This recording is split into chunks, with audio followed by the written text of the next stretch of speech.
빌립이 이르되 주여 아버지를 우리에게 보여주시옵소서. 그리하면 족하겠나이다. 예수께서 이르시되 빌립아 내가 이렇게 오래 너희와 함께 있으되 네가 나를 알지 못하느냐? 나를 본 자는 아버지를 보았거늘 어찌하여 아버지를 보이라 하느냐? 내가 아버지 안에 거하고 아버지는 내 안에 계신 것을 내가 믿지 아니하느냐? 내가 너희에게 이르는 말은 스스로 하는 것이 아니라 아버지께서 내 안에 계셔서 그의 일을 하시는 것이라. 내가 아버지 안에 거하고 아버지께서 내 안에 계심을 믿으라. 그렇지 못하겠거든 행하는 그 일로 말미암아 나를 믿으라. 내가 진실로 진실로 너희에게 이르노니 나를 믿는 자는 내가 하는 일을 그도 할 것이요 또한 그보다 큰 일도 하리니 이는 내가 아버지께로 감이라. 너희가 내 이름으로 무엇을 구하든지 내가 행하리니 이는 아버지로 하여금 아들로 말미암아 영광을 받으시게 하려 함이라. 내 이름으로 무엇이든지 내게 구하면 내가 행하리라. 아멘. 예수님은 하나님 아버지에게 어떤 아들이었을까요? 하나님 아버지가 생각하는 아들 예수 그리스도는 또 어떤 아들이었을까요?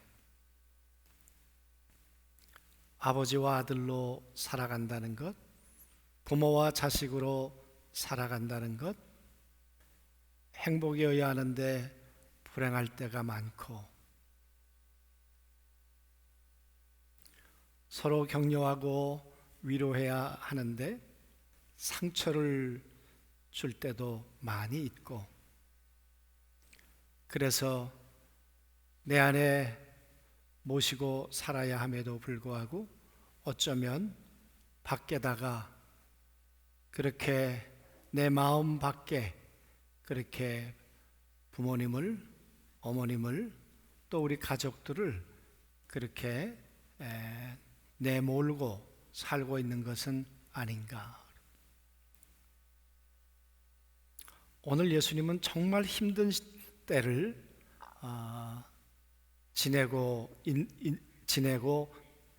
있는 과정입니다. 있는 중입니다.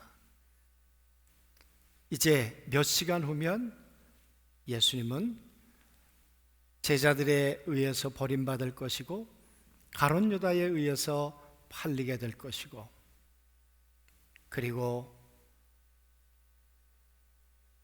유대인들 그 동족에 의해서 재판을 받으라고 저 예수는 죽여야 한다는 함성을 들으면서 재판장에 끌려가고, 그리고는 십자가에서 6시간의 모진 고통을 당하시다가 이제 돌아가실 것입니다. 여러분, 나의 죽음을 모른다면 모를까, 내가 그 죽음을 이제 알고 있다는 것, 그것은 얼마나 큰 두려움이겠습니까? 바로 이 순간 예수님은 무슨 힘으로, 어떤 위로로, 어떤 능력으로 견디고 또 그 길로 가실 수 있었을까? 오늘 제자들 안에는 왜 예수님이 들어가실 수 없었을까? 예수님이 떠나신다는 이 심상치 않은 그런 분위기 때문에 제자들은 몹시 두려워했습니다. 그래서 예수님 말씀하시기를 마음에 근심하지 마라. 하나님을 믿는다면 또 나를 믿어라. 걱정하지 마라. 그렇게 말씀하시지만 제자들의 마음은 쉽게 가라앉지 않았죠. 그래서 예수님은 설명하셨습니다. 내가 그 길이야. 내가 그 길을 만들게. 너희는 담을 만들었지만 나는 그 담을 허물게. 너희는 철벽을 쌓았지만 내 십자가로, 내 죽음으로, 내 육체로 그 철벽을 찢을게. 그래서 하나님 앞에 가는 길을 내가 활짝 열어놓을게. 내가 길이고 내가 그 생명이고 그 진리야. 그렇게 말씀하시는데 여러분, 제자들 마음속에 그 예수님의 말씀이 얼마나 마음속에 깊이 자리 잡았을까요? 도마는 그렇게 말했습니다. 예수님이 가시는 길을 나는 도무지 모르겠습니다. 빌립은 아버지를 보여주십시오. 당신은 못 믿겠습니다. 여러분, 제자들 안에는 예수님이 계시질 않아요. 예수님의 말씀이 머물질 않아요. 예수님은 제자들 마음 밖에 있습니다. 멸시를 당하고 어쩌면 무시를 당하고 당신이 무슨 하나님의 아들이냐. 예수님이 그렇게 말씀하십니다.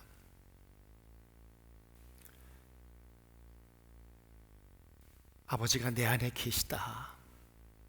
그리고 나는 아버지 안에 있다. 보여야죠. 들려야죠. 뭐가 증거예요? 아니, 그건 당신 착각일 수 있죠. 당신 안에 하나님이 계시다니. 당신이 그 하나님을 보고 계신다고요? 아니, 그건 당신의 혼돈일 수 있죠. 우리는 못 믿겠습니다.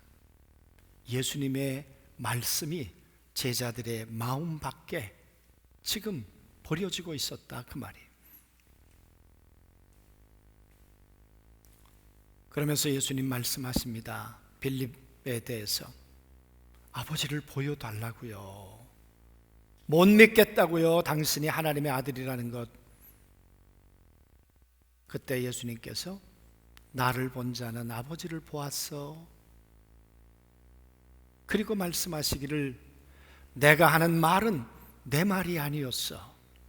내가 하는 말은 내 안에 계신 하나님께서 하신 말씀이었어. 물을 포도주로 만들어라. 하나님이 하신 말씀이셨어요. 너희가 배고파서 3일을 굶주렸을 때 보리떡 5개 고기 2마리를 가지고 그 많은 사람들을 먹이고 12광주리가 남았던 것, 내 안에 계신 그분이 하신 일이야. 나는 그분에게 도구였어. 그분이 나를 통해서 일하신 것이었지. 그래서 나를 본 자는 하나님을 보았거늘 왜 하나님을 보여달라고 해? 내 말을 못 믿겠거든 내가 했던 표적을 통해서는 나를 받아들여야 될 것 아니냐. 끊임없이 제자들은 예수님을 밀치고 있었습니다. 아니, 제자들이 밀쳤다면 바리새인들이 밀치는 건 당연한 거고 무리들이 예수님을 버리는 것은 이상한 일이 아니지요. 여러분, 이렇게 버림받고 멸시당하고 하나님의 아들인데 인정을 받지 못하는 이 예수, 무슨 힘으로 살아갈 수 있을까? 어떻게 견뎌내실 수 있을까? 우리들도 마찬가지죠. 하나님의 사람으로 살아가려고 하는데, 그런데 사람들이 나를 냉대하고 나를 내치고 나를 무시하고 멸시할 때, 과연 사람으로는 더 이상 희망을 찾을 수 없을 때 우리는 어떻게 살아가야 하는가, 그 말이에요. 오늘 예수님 그렇게 말씀하셨습니다. 밖이 아니라 내 안을 들여다보았다. 그러면서 하시는 말씀이 하나님이 내 안에 계시고 나도 하나님 안에 있다. 여러분, 하나님의 안에 있기를 내가 소원했다. 하나님 함께 있기를 내가 갈망했다. 그랬더니 그 하나님은 나를 아시고 나를 위로하셨고 나를 이끄셨고 나를 응원해 주셨다. 그러니까 천만인이 나를 둘러싸서 나를 알아주지 못하고 멸시할지라도 내 안에 계신 하나님 한 분만이라도 나를 인정해주고 알아주신다면 나는 그것으로 이겨내고 견뎌낼 수 있다. 그런 이야기 아니겠습니까? 예수님은 참 사람들로부터 오해를 많이 받으셨습니다. 오해 정도가 아니라 십자가에 매달려 죽으실 만큼 예수님은 동족으로부터 버림과 멸시를 받으셨죠. 여러분, 그럼에도 불구하고 예수님은 그걸 견뎌내셨어요. 그걸 이겨내셨어요. 그럴 수 있었던 까닭은 내 안에 계신 하나님이 나의 힘과 능력이 되는 까닭이었겠죠. 오늘 예수님께서 빌립에게 하신 말, 내 안에 하나님이 계시고 나도 하나님 안에 내가 있기를 원해. 여러분, 우리 안에 누가 계십니까? 정말 내 안에 하나님 계십니까? 내가 하나님 안에 지금 분명히 있는 거 맞습니까?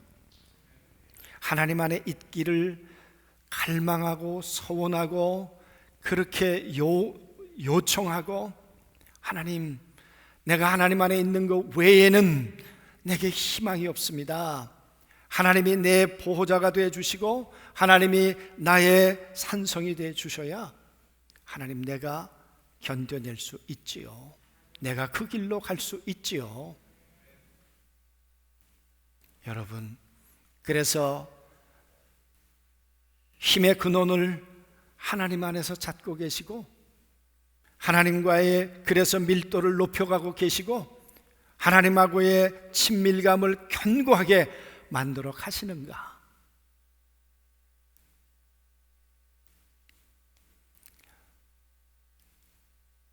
때론 그것이 고립이라고 할 수도 있겠죠. 그러나 그건 고립이 아닙니다.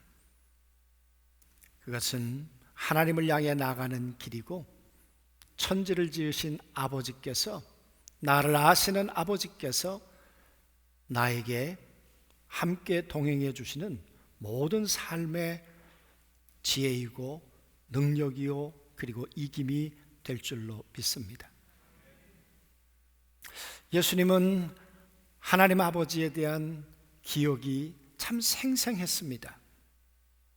왜냐 그러면 예수님은 하나님의 품에 계시다가 이 땅에 오셨기 때문입니다. 요한복음 1장 18절에 예수님 그렇게 말씀하셨습니다. 나는 아버지 품에 있다가 왔다. 참 증거가 없는 이야기죠. 아니, 하나님이 보이지도 않는데 하나님 품속에 있다가 당신이 왔다고요? 여러분, 사람들은 예수님의 말을 부정해도 예수님은 아니에요. 하나님의 품을 경험했어요. 하나님의 성품을 경험했어요. 하나님의 능력을 경험했어요. 그래서 니고데모를 만날 때 예수님은 말씀하셨어요. 하나님이 세상을 이처럼 사랑해. 예수님이 하나님의 품에 거하시면서 그 하나님이 이 땅에 있는 인간들을 얼마나 사랑하시는지를 그가 경험을 통해 알았기 때문에 하시는 말씀이죠. 여러분, 이 세상을 사랑하시는 하나님이 아들 예수님은 사랑하지 않으실까요? 나를 사랑한다는 그 아버지의 사랑이 내 희망이고 내 능력이고 내 위로이고 산 소망이 된 줄로 믿습니다. 그 하나님이 그런 분이 아니라면 어떻게 예수 그리스도가 저 십자가의 길을 향해 뚜벅뚜벅 걸어가실 수 있었겠는가 그 말이죠.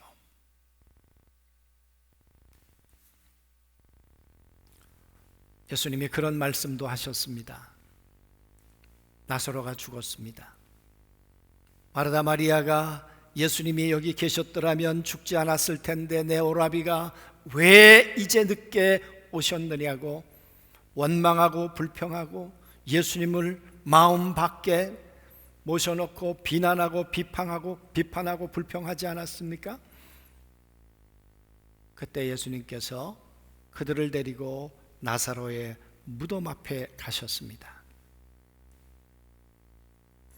썩어서 송장 냄새가 나는 그런 무덤 앞에서 예수님이 이런 말씀하셨습니다. 아버지, 항상 내 말을 들으시는 것을 내가 압니다. 그 말은 내 소리에 귀를 열고 계시는 분이 아버지이신 것을 압니다. 내가 무엇 때문에 신음하는지, 내가 무엇 때문에 고통스러워하는지, 내 기도 제목이 무엇인지를 알고 계시는 분이 아버지이신 것을 압니다. 그리고 내 기도를 한 번도 외면한 적이 없으신 분이 아버지이신 것을 나는 압니다. 그래서 아버지께 구합니다. 나사로를 걸어 나오게 해 주시옵소서. 오늘 예수님은 말씀하십니다. 내가 한 거 아니야. 내 안에서 아버지가 하신 일입니다.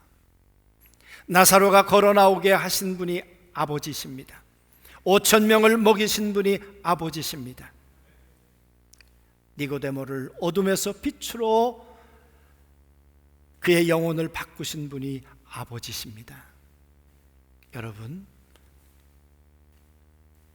예수님에게 있어서 아버지는 그런 분이셨습니다. 그리고 아버지이신 예수님에게, 아버지 하나님에게 있어서 예수님은 그런 아들이었습니다. 예수님은 아버지를 한 번도 마음 밖에 내모은 적이 없으십니다.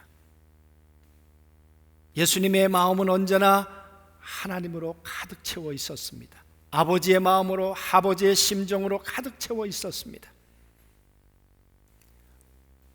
내가 하는 말을 항상 들으시는 것을 알고 크고 작은 일들을 늘 아버지 앞에 구하고 아버지가 주시는 그 응답으로 그는 하나님의 아들이지만 이 땅에 말씀으로 천지를 지으신 전능하신 하나님의 아들이지만 그러나 그분은 늘 하나님으로 살고자 했습니다. 그리고 아버지와 아들의 관계는 한 번도 훼손해 본 적이 없습니다. 깨어져 본 적도 없습니다. 여러분, 예수 그리스도의 힘의 원천은 무엇이었습니까? 세상 사람들이 가지고 있는 스펙이었습니까? 사람들이 다가오는 그 군중의 숫자였습니까? 그렇다면 오병이어 기적 때 예수님은 성공한 사람이었을 것입니다. 그러나 예수님은 그것이 힘의 원천이 아니셨습니다. 오직 힘의 근원은 내 안에 계신 하나님이셨습니다. 천지를 지으신 내 아버지, 나를 아시는 내 아버지, 내가 두렵고 고통스러운 길을 갈 때 나를 외면하지 않는 아버지, 사람들은 다 나를 버릴지라도 나를 포기하지 않는 그 아버지. 그래서 예수님은 요한복음 16장 32절에 제자들에게 그런 이야기를 하셨죠. 너희가 나를 다 버릴 때가 온다. 내가 혼자 있을 때가 온다. 그러나 나는 혼자가 아니다. 아버지가 나와 함께 계시느니라. 여러분, 그 십자가의 길로, 그 고통의 길로, 그 고독의 길로 갈 때 나는 혼자가 아니라는 거예요. 밖에서 주는 위로가 아니었어요. 내 안에서 하나님이 주시는 샘솟는 위로였고 확신이었고 믿음이었어요. 여러분, 우리에게는 어려운 일이 없겠습니까? 코로나19 때문에 위협을 받기도 하고, 내 능력으로 한번 잘 해보기를 원하지만 생각처럼 되지 않아서 때론 무너지기도 하고, 건강하기를 원하지만 내 육체가 허물어지기도 하고, 내가 만나는 사람들과 좋은 관계를 통해 행복을 누리며 살기를 원하지만, 그러나 관계가 깨어져서 불행이 내 안에 파도처럼 몰려오는 삶을 살아갈 때가 없는가, 그 말이에요. 사람으로 위로를 얻고 사람으로 때론 힘을 삼기를 원하는데, 그런데 그 사람이 나에게 가룟 유다가 되고 그 사람이 나에게 베드로가 되어서 나를 모른다고 할 때, 그때는 없겠는가, 그 말이에요. 예수님이 계셨다면 우리들에게도 있겠죠. 여러분, 이때 우리의 힘의 근원이 뭐냐, 그 말이에요. 예수님은 하나님을 힘의 근원으로 삼아 그 어려움과 고통의 때를 견뎌내고 이겨내고 끝까지 막혔던 담을 허물고 하나님 앞에 가는 길을 열어놓으신 분이 우리 주님이신 걸 믿습니다. 그래서 말씀하시죠. 어떻게 살아가야 우리가 정말 잘 사는 걸까? 주님이 말씀하세요. 내 안에 그분이 계셔요. 그리고 말씀하기를 내가 하는 일이 아니라 그분이 내 안에서 그분의 일을 행하신 것뿐입니다. 그러면서 하는 말씀이, 너희들 어떤 존재일까? 당신들과 내가 똑같습니다. 그 말은 당신들도 당신 안에 내 아버지를 모시고 그분을 모시고 그분이 말씀하시면 그분께 물어보면서, 아, 그렇구나, 그분이 행하시겠구나, 그분의 능력을 의지하고 나가면 그분의 능력이, 그분의 말씀이 당신의 삶의 표적이 되는 삶을 살아간다니까요. 그래서 말씀하죠. 내가 한 일보다 더 큰 일도 할 수 있습니다. 제자들에게 당신이 그런 존재입니다. 나를 통해 포도주로 바꾸었다면 당신들을 통해서도 하실 수 있고요, 나를 통해 병든 자를 고치셨다면 당신들을 통해 하실 수 있습니다. 당신 안에 그분이 계십니까? 그리고 그분의 음성을 듣고 계십니까? 그리고 그분의 음성이, 그분의 말씀이 이루어질 것을 믿고 걸어가고 계십니까? 그분의 말씀은 지금도 아멘이며 지금도 그 말씀은 이루어지는 것입니다. 오늘 예수님이 제자들을 향해서 그렇게 말씀하셨죠. 사랑하는 성도 여러분, 예수님과 아버지의 관계는 그런 관계였습니다.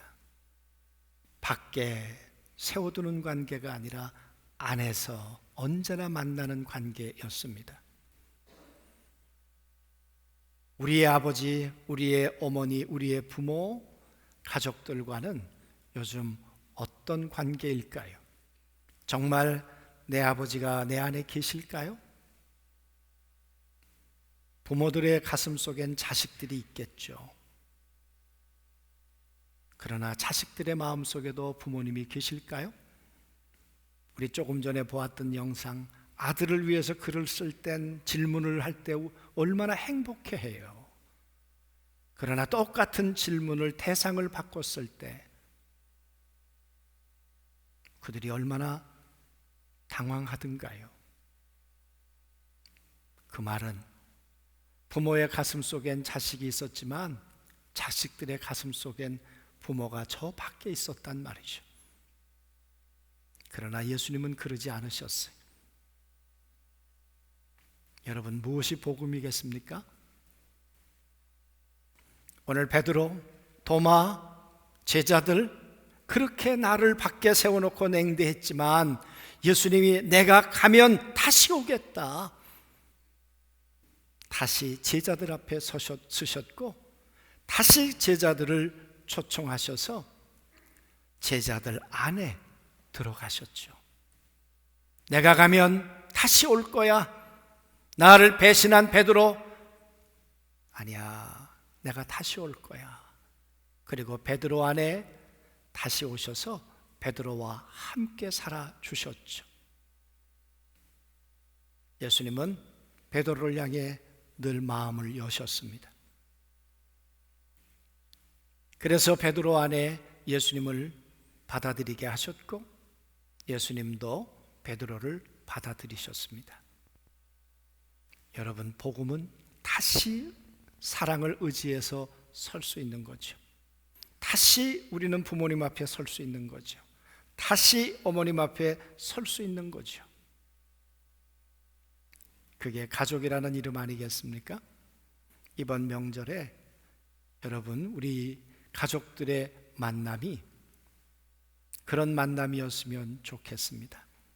벽은 허물어지고 길이 열려서 예수님이 다시 빌립에게 쓰셨던 것처럼, 다시 도마에게 찾아오셨던 것처럼 다시 베드로를 만나서 베드로 안에 예수님이, 예수님 안에 베드로가 함께 거하시면서 사도행전의 새로운 삶을 시작했던 것처럼 이번 명절을 통해 우리 사랑하는 가족들이 밖이 아니라 안에서 만나서 함께 동행하고 동역하는 아름다운 행복이 꼭 있으시게 되기를 주님의 이름으로 축원합니다. 아멘.